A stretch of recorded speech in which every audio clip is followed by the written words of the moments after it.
Right, so I thought this morning what we'd do is have a look at this subject of Iran in Bible prophecy. Not too long ago, I did a talk about Iran from a much more positive perspective, if you remember that talk, where we were looking at Cyrus, king of Persia, who was a great king who supported the Jews. Sadly, this talk isn't like that at all, because what we're looking at in this talk is what Iran is going to be like at the very time of the end, at about the time when Jesus comes back.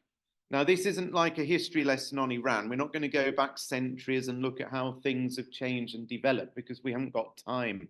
There's so much going on with Iran. What we're going to do is pretty much delve straight into what's actually going on with Iran. We're all seeing Iran on the news, aren't we? A lot at the minute. So I'm just going to try and give you what I think is God's perspective from the Bible. Just to go back a little bit in time, remember this guy? George W. Bush. So there he is. And George Bush, if you remember, there was September the 11th in 2001 when the Twin Towers collapsed. And just after that, so in January 2002, George Bush invented this phrase, the axis of evil. Have you all heard of that phrase, the axis of evil? The axis of evil, George Bush said back then, was Iraq, North Korea, Iran. Those were the three countries he said were the axis of evil. What they're doing is evil. And Iran was on their list. But of course, they went in to Iraq first, didn't they? Do you remember the big war that happened with Iraq 20 or so years ago now? Iran was left untouched, but still remain part of this axis of evil. Recently, and I'm going back only 12 months now, America has started talking about something called the new axis of evil. Iraq isn't on the list anymore because Iraq is a failed state, really, and isn't causing quite the same level of difficulty that Saddam Hussein caused them. But look who's still on this list, according to America, that's to do with the axis of evil. And that is Russia, Iran, and North Korea. Come in, Hillary. You're all right. So you notice Iran is still on this axis of evil. And if you have a look at it, Iran, as it says there, this was, I think, in the Daily Telegraph or the Times, one of the big newspapers in the UK. It was called Tehran's Tentacles. Tehran, of course, Tehran being the capital of Iran. And its tentacles are all around the Middle East. So it's got proxy armies in Syria, in Iraq, in Lebanon, in all around Israel, down in Yemen, and Iran is stirring up trouble all over the place. So what we're going to do is think, well, what does God say Iran's going to be like in the last days? And what does God say in the Bible that Iran is going to do? And this is a bit of an eye-opener, I think, when we start looking at it. Now, one thing's for certain, you can open the Bible, you can read it, and you'll never read the word Iran, because Iran is a fairly new name for the country. Does anybody know when Iran was first invented as the name for Iran as a country? It was Persia before, and when did it change from Persia to Iran? Not the 70s, before then, it was about 1935. You got it. So Iran's a relatively new name, isn't it? That's why you can't look up the name Iran in the Bible, because the Bible's written thousands of years ago. So it would be a bit odd to look up the name Iran, wouldn't it? So one of the things you've got to do, if we're interested in the nation of Iran and what they're up to, is find out what was Iran called in ancient times. And Janet's already given one name of Iran, which was Persia. But that isn't the only name. Now, here is a map that's sort of quite helpful. So the map on the left is the area of modern day Iran, but in ancient times. And the map on the right is the map of current day Iran. And I've sort of focused in a little bit so you can see the Persian Gulf area. So you see that we're looking at exactly the same area. So here in ancient times, there's a number of different people and areas that correspond to modern day Iran. There's the Persians, look down here. There's people called the Parthians, there's the Medes, and there's this area here called Elam. And those four areas, Elam, Media, the area of Parthia and Persia, make up modern day Iran. So the trick is, once you know that, you can go to the Bible and look up about Elam. You can look up about Media or the Medes, or you could go and look up at the Persians, because in all of those three cases, you're looking at people that are in modern day Iran. Does that make sense? So just to put this as clear as I can, Iranian Bible prophecy, these three places, Persia, Media, and Elam, make up the area of modern Iran. If you're talking about the peoples, a bit like we would say we're British because we're part of Britain, you would say the Persians were the people in Persia. The Medes were the people that lived in Media. And the Elamites are the people that lived in Elam. And all of those different ethnicity people lived in modern day Iran. Are you all happy with that?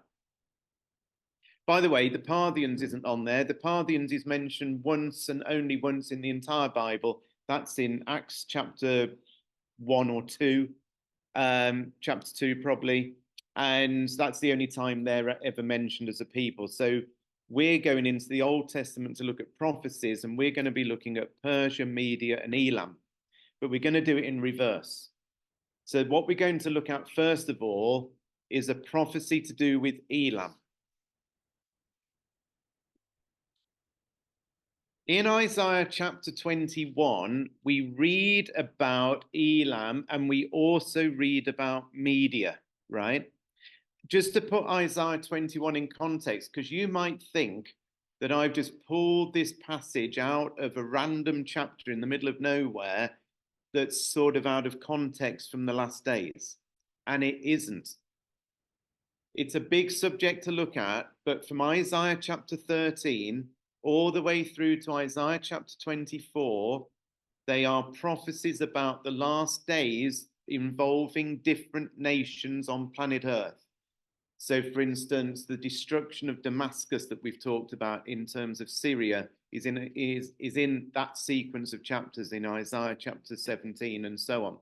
So this is a latter day end time prophecy, and it's in Isaiah chapter 21, and I'm going to read, it's only a very few verses, but there's a lot of info in this, right? So it says in verse 1, the burden of the desert of the sea, as whirlwinds in the south pass through, so it cometh from the desert, from a terrible land. A grievous vision is declared unto me. The treacherous dealer dealeth treacherously, and the spoiler spoileth. Go up, O Elam, besiege, O Media, all the sighing thereof I have made to cease. Therefore are my loins filled with pain, pangs have taken hold upon me, as the pangs of a woman that is in travail. I was bowed down at the hearing of it, I was dismayed at the seeing of it. Now that doesn't make a great deal of sense on first reading, right? The burden of the desert of the sea, there's a grievous vision declared to Isaiah, there's something to do with Elam and Media, and whatever he's seeing is causing him a whole bunch of pain. Isaiah sees this and he says, it's filled my whole body with pain. So terrible is what I've just seen. So just to go back to it, look what it says there. You've got Elam and Media. Let's go back onto here. So look, here is Elam, and here is the area of Media, or where the Medes lived. So they're both connected with modern day Iran. So when it says the burden of the desert of the sea, which sea do you think it might be talking about? the Persian Gulf. That is the sea that God is talking about in this prophecy. The burden of the desert of the sea must be connected with Elam and the Medes, mustn't it? It's not going to be the Atlantic, is it? It's not going to be the Indian Ocean. It's something connected with Elam. It's the burden of the desert of the sea. And the sea is the Persian Gulf. Why do you think it's called the desert of the sea? Because as far as I'm aware, a sea is not desert, it's water, right? So why do you think it's called the burden of the desert of the sea? What do you think might be either side of the Persian Gulf? Sand. We're going to get on an aeroplane. Let's have a quick look and see what it looks like. Here we go. Take off. This is you can fly hundreds and hundreds of miles, which we're not going to do because it'll take a while. And all you would see is what you're looking at now, which is just sand and desert and wilderness. You can see on the right hand side there the Persian Gulf. That's that little blue strip that you can see there. It's just miles and miles and miles of desert.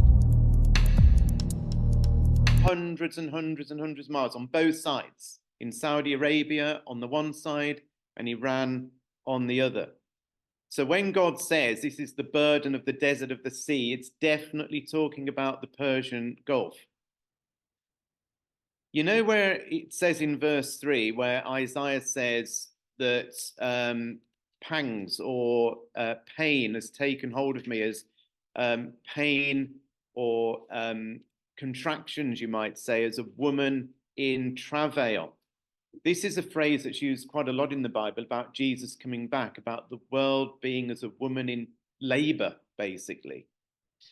Just one of those places is in 1 Thessalonians chapter 5, verse 2 says, For you know perfectly that the day of the Lord so comes as a thief in the night. So Jesus comes back as a thief in the night. For when they shall say peace and safety, then sudden destruction comes upon them as travail upon a woman with child. So that's saying Jesus comes back, it's going to be like a woman in labor. Isaiah says, I saw this thing to do with Iran and the Persian Gulf. It was like a woman in labor. It's linking these two ideas together. It's to do with Jesus coming back. Now you notice in verse 2 it says, there's a grievous vision is declared to me, and the treacherous dealer dealeth treacherously. So there's something to do with a treacherous deal and Iran. Now, amazingly, there has been a treacherous deal done with Iran. And what I'm going to show you is an historic deal that was made just a few years ago in 2015 with President Obama and Iran to do with nuclear weapons. Let's have a look at that.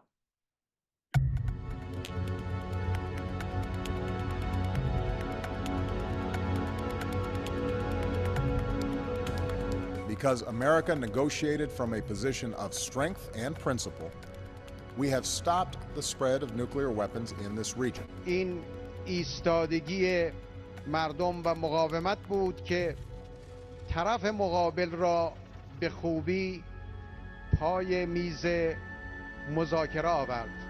A win-win solution. This is the good deal that we have sought.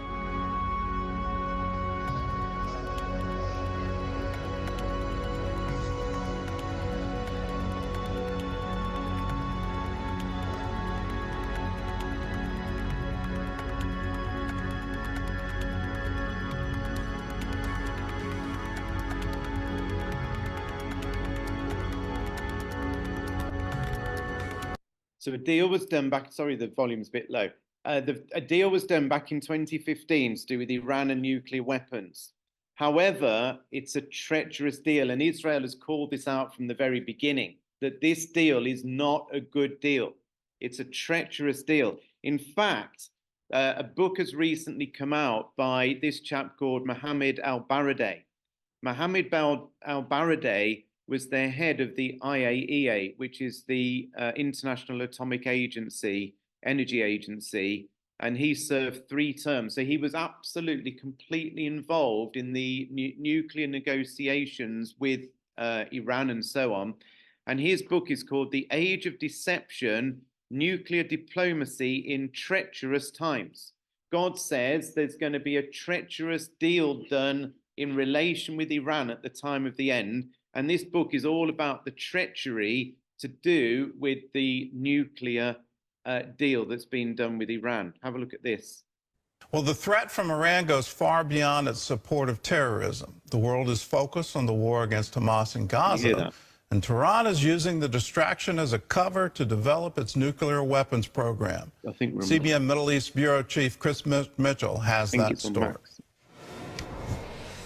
As Israel fights Hamas in the south and prepares for a potentially greater conflict with Hezbollah in the north, Iran remains a major player behind the chaos. That could be due to the regime trying to distract the world from what's happening with the country's nuclear program. Whether it is a formal strategy or it's just happening that way, it's absolutely a danger. Iran threw out the nuclear inspectors, 8 most important ones, in September 2023. They tripled the speed of enriching uranium for most of the last few months, between 60% and 20% enriched uranium. Experts believe the regime has enough uranium to make up to 8 nuclear weapons. They could enrich to 90% weaponized uranium in like a week or 2. Israel, the United States, the world is very distracted by Hamas, Hezbollah, and the rest of the world by Ukraine. So could Iran try to break out now? Yeah.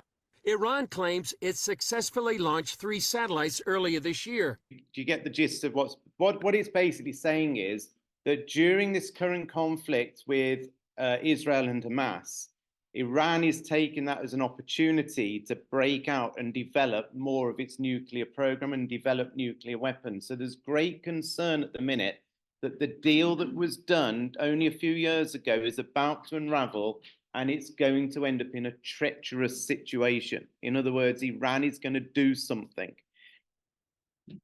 If you have a look, it says there, it says there's a treacherous deal, and then it says, "Go up, O Elam, besiege, O Media."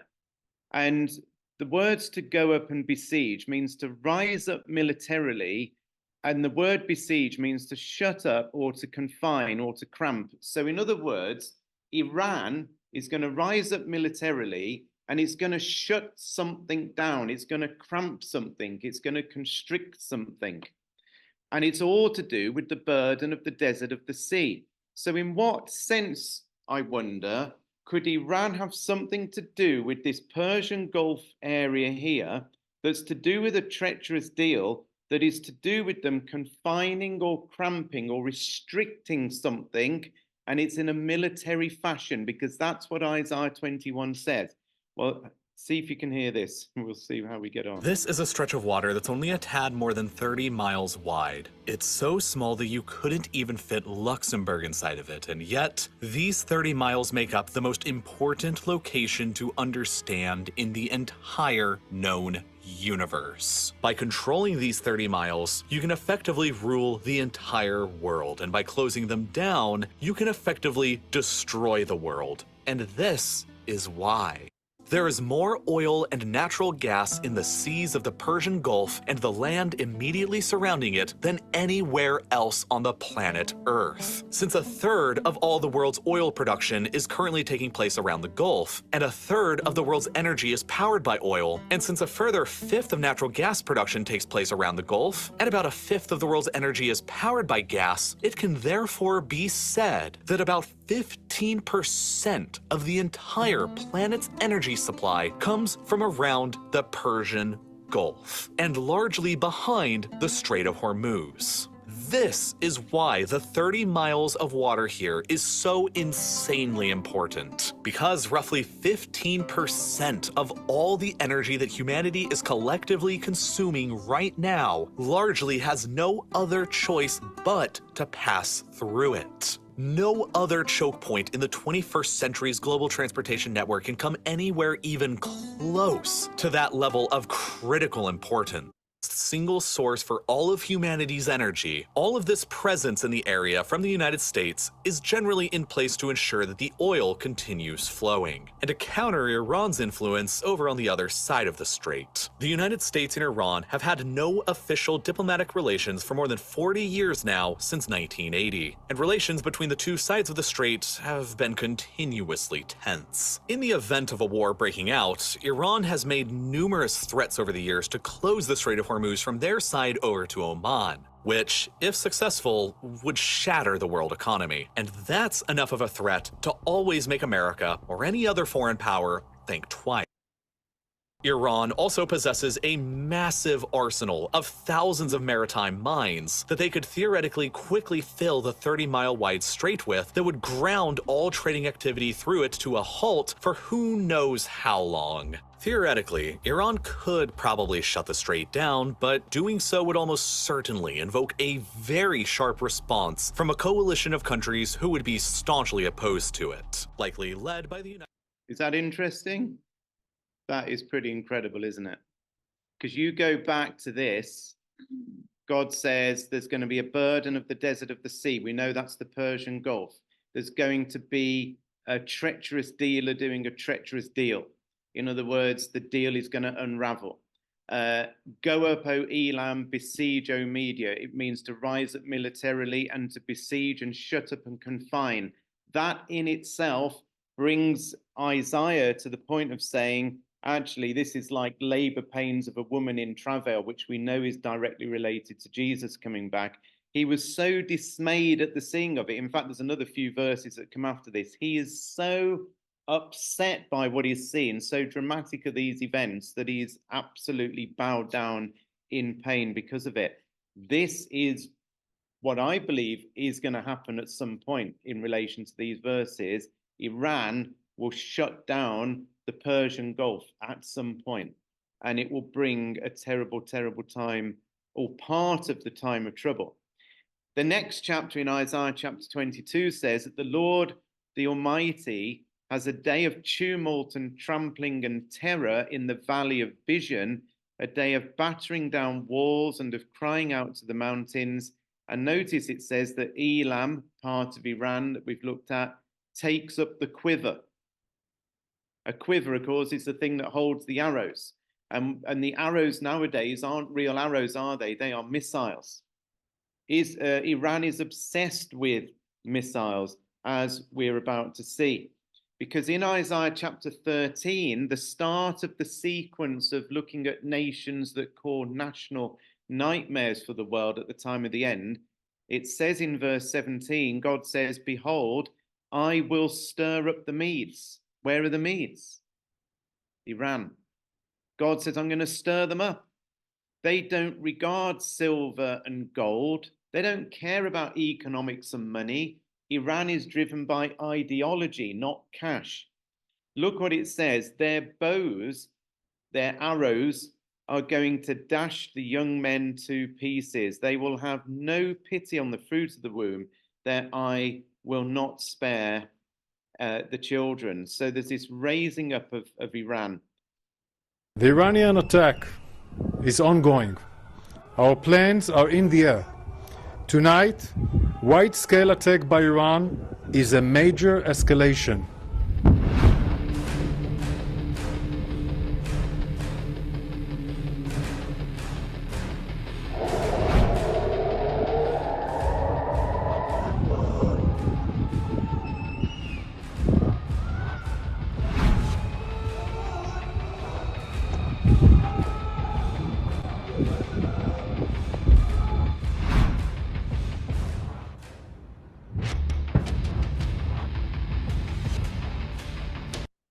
So that happened last month. First time ever, Iran launched hundreds of missiles, ballistic missiles, rockets, drones at Israel. God has stirred up the Medes. The Medes are using their bows to strike Israel. But this is just the start of it. This is not the end of the story, as the Bible is making clear. In Psalm 83, we read about what I call the inner ring war. This is a war that comes upon Israel, which is quite possibly underway right now, where Israel's immediate enemies rise up against Israel to try and destroy Israel. It's a really, really important chapter. Psalm 83 says, and you'll see how Iran links into this in a minute. Psalm 83 says, see how your enemies growl, how your foes rear their heads. With cunning they conspire against your people. They plot against those you cherish. Now this is it, look. Come, they say, so these are the enemies talking. Come, they say, let us destroy them as a nation so that Israel's name is no more to be remembered, or Israel's name is remembered no more. With one mind, they plot together, they form an alliance against you. So this is a group of nations or peoples that surround Israel that want to destroy Israel. They form an alliance. And God lists out the people that are involved. Number one on the list is the tents of Edom, then the Ishmaelites, Moab, Hagarites, Biblios, Ammon, Amalek, Philistia, and the people of Tyre. So, and then it says even Assyria is joined with them to reinforce Lot's descendants.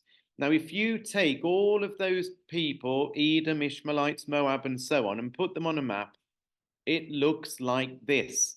So this is why I call it an inner ring war. These are people who want to destroy Israel. In modern language, we wouldn't say Philistia, we would say Hamas, because Hamas live in the coasts of Philistia. In modern language, we wouldn't say Tyre or Gebel, we would say Hezbollah, because that's where they're based, in Lebanon. In modern language, we wouldn't say Ammon and Moab, we would say Jordan. There's 2.5 million Palestinian refugees living inside Jordan. That's why it says the tents of Edom, not Edom itself. It's the tents, and it's the Palestinians that live in tents even now to this day in Jordan, and so it goes on. What God's telling us is that there's an initial inner ring war around Israel, and it also goes on to say that Israel wins this war. But did you notice that there's somebody that's joined with them? So all those that I listed on the screen were all surrounding Israel, like up against Israel. But then it says even Assyria has joined them. See, all those others are peoples, not nations. But Assyria is a nation. It's a standalone, separate nation. And it's clearly something different to the rest, because it says even Assyria has joined this lot. So when you go and put on a map of what Assyria used to look like, that orange blob of the Middle East is what Assyria looked like. And here, look, by the way, is the Persian Gulf that we've been considering. So all this little lot round here, well, you can see, look, it says Persia. So the Assyrian Empire covered a good chunk of modern-day Iran. It covered more than that, though. If you put on modern countries, this is what it looks like. The flag over here, this is the country of Iran. This is the country of Iraq. And what country is this, do you reckon? No? Syria. That's Syria.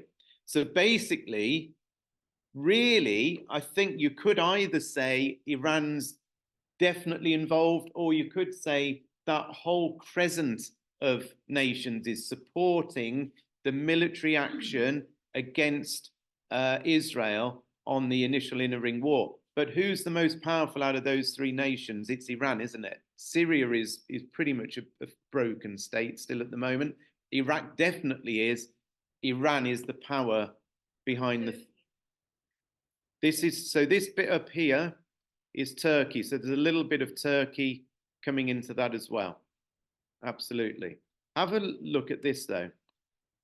Around Israel, circling like sharks sniffing for blood, are Iran and their allied proxy forces that they call the Axis of Resistance, consisting of the king, Iran itself, their Rook, the Houthis in control of northwestern Yemen, their knights, the Shiite militias in Iraq and Syria, their bishop, the Bashar al-Assad regime in Syria, their queen, Hezbollah in southern Lebanon, and their various pawns, the many Palestinian militant groups operating within the Gaza Strip, all of whom cooperate together with Iran in pursuit of a common ultimate objective: the complete annihilation of Israel as a state. You know something? This guy who's talking just does educational videos on what's going on in the world. His language just then, did you hear it?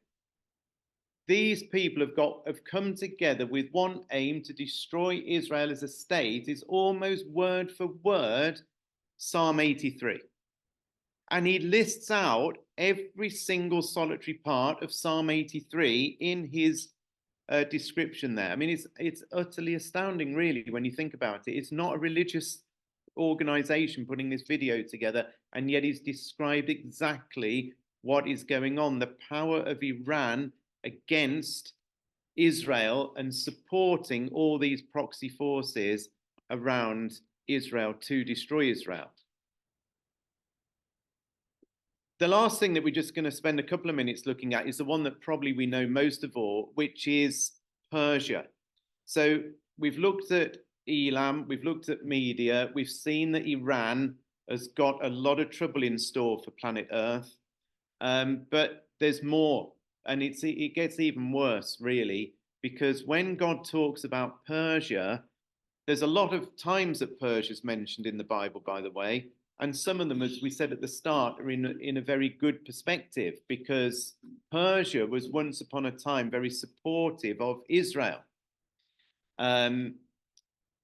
Now we know clearly it's completely the opposite. So let's have a look at what God says is going to actually happen in the future at some point. It says in Ezekiel 38, verse 1, "The word of the Lord came unto me, saying, Son of man, set your face against Gog of the land of Magog, the chief prince of Meshech and Tubal. Prophesy against him and say, Thus saith the Lord God, Behold, I am against thee, O Gog, the chief prince of Meshech and Tubal, and I will turn thee back and put hooks into thy jaws, bring thee forth, and all thine army, horses and horsemen, all of them clothed with all sorts of armor, even a great company with bucklers and shields, all of them handling swords." Now there's a list of nations that join Gog of the land of Magog. First on the list, Persia, then Ethiopia, Libya, then there's somebody called Gomer and all his bands, and then the house of Togarmah from the north quarters and all his bands. So there's a whole list of nations here. And what you read later on in Ezekiel 38 is that they all come and invade Israel, all of them. So Persia is there as part of this great invasion of Israel. But Persia's just almost not a side note, but is on a list of others. The main story in Ezekiel 38 is this fella called Gog, whoever that is, of the land of Magog, the chief prince of Meshech and Tubal. And Iran, Persia, is allied to whoever Gog and Magog is. Well, who are they? Well, it doesn't take you long with a Bible dictionary or even an Encyclopedia Britannica or some ancient history books to find out where Meshech, Tubal, and Magog once were on a map. And Magog is southern Russia, Meshech is central Russia, and Tubal is eastern Russia. Gog is the leader of Russia, therefore. So when God says, I'm against thee, O Gog, the chief prince of these areas, he's basically saying, I'm against the ruler of Russia. That's what Ezekiel 38 says decoded. So Russia's the major player invading Israel ultimately in the future, but allied to Russia, first on the list, Persia, Iran. So if I put all of that on a map, this is what it looks like. This is what I call the outer circle war. So to start with, you have an inner ring war, which is the war we're seeing, I think, happening right now, which Israel's going to win and defeat the immediate terrorist groups around them. That will lead to a temporary time of peace that Ezekiel 38 talks about. And into that void comes Magog, Meshech, Tubal, Togarmah, Gomer, Put, Cush, that's Libya and Ethiopia, and Iran, Persia. So what we're expecting to see with Bible in hand is not only Iran to be against Israel, but for Iran to be allied with Russia, aren't we? Because Russia is allied with Iran. We're told that specifically. Have a look at this. One country had stepped up above all the others to begin supplying the Russian war machine with much of the equipment it needs to continue staying in the fight: Iran.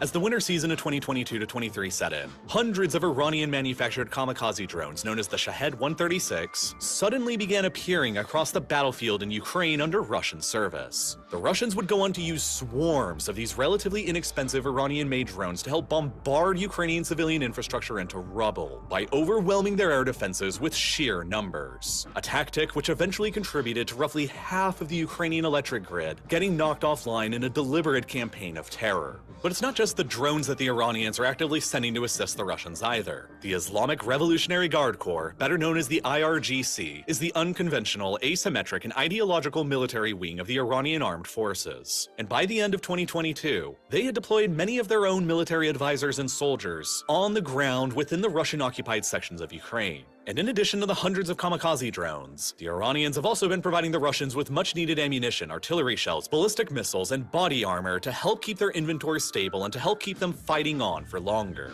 The Iranian regime has gone all in on militarily supporting the Russian side during the invasion of Ukraine, in much the same way that the Americans and Europeans are actively supporting the Ukrainian side. But the growing cooperation between Moscow and Tehran extends far beyond the borders of Ukraine, and the world may just be witnessing the birth of a full-blown Russian-Iranian military alliance that could define the 21st century in the region. Interesting, isn't it? There you are, look. Ezekiel 38, verse 8 says, in the latter years, this huge army that we've just looked at is going to come into the land that's brought back from the sword and is gathered out of many people against the mountains of Israel, which have always been laid waste, but is brought forth out of the nations, and they shall dwell safely, all of them. They don't dwell safely right now, do they? You can't say Israel's dwelling safely right now with all this going on. So the inner ring war will solve that. But the great void that's left will see Russia and all these other outer circle nations pour into Israel to finish Israel off. Have a quick look at this. Turning to Iran, where the Islamic Republic Supreme Leader Ayatollah Ali Khamenei, addressing an Islamic Unity Conference in Tehran, referred to Israel as a cancer that will definitely be destroyed by the hands of the Palestinians, and what he referred to as resistance forces in the entire region. The Ayatollah Khamenei said that Israel is a cancer that has got to be destroyed and wiped off the face of the earth. That's the head of a nation saying this nation has to be destroyed. But what is going to be the final solution? The final solution is not Israel being destroyed, is it? We know that. It's the opposite. In fact, in Jeremiah chapter 49, talking about Elam, which of course is part of Iran that we've been looking at, it says, thus saith the Lord of hosts, behold, I will break the bow of Elam. So Iran's missiles are going to ultimately fail. Look what it says, I'll break the bow of Elam, the chief of their might. Their whole military stance and standpoint is around ballistic weapon technology. It's not about tanks, it's not about men, it's about missiles. And God says, I will break the bow of Elam, the chief of their might. And upon Elam I'll bring the four winds from the four quarters of heaven, and I will scatter them towards all those winds. There'll be no nation whither the outcasts of Elam shall not come. For I will cause Elam to be dismayed before their enemies and before them that seek their life, and I will bring evil upon them. Even my fierce anger, says the Lord, and I will send the sword after them until I've consumed them. This is unfortunately what the future of the regime of Iran, because of their stance against God's people, Israel.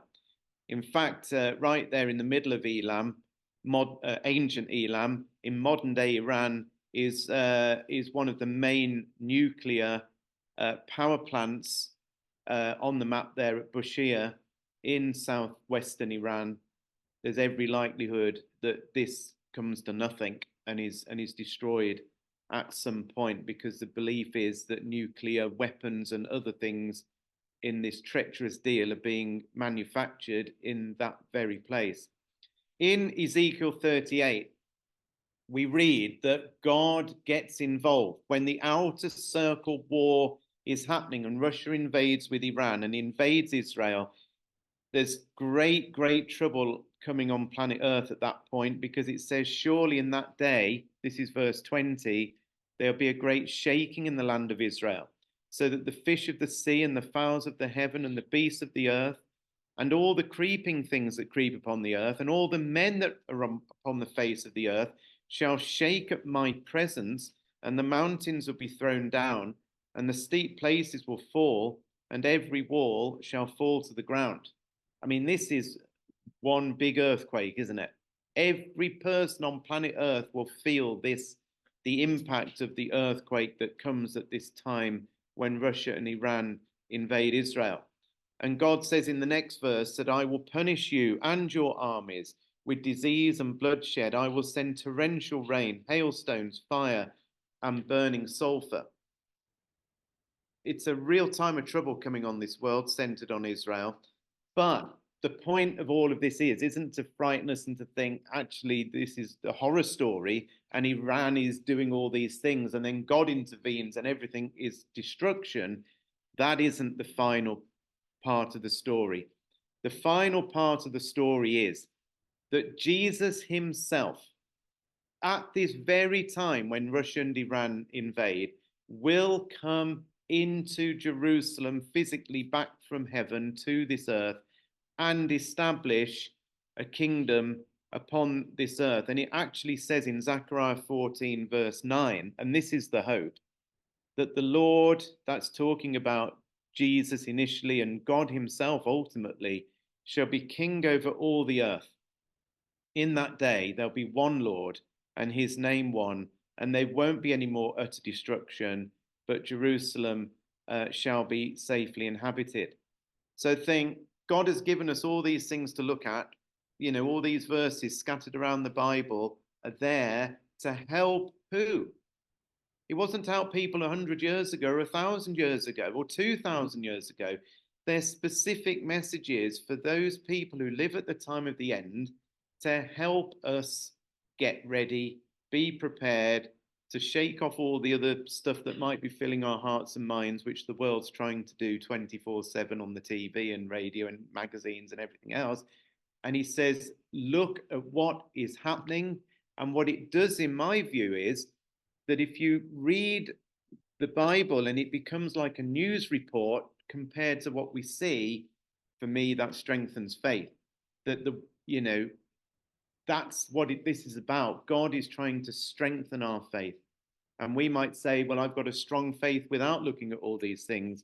But God is saying, I'm going to tell you these things because I think it's going to help you in watching and preparing to see Jesus return. And surely, with everything going on, that can't be far away. Thanks for listening.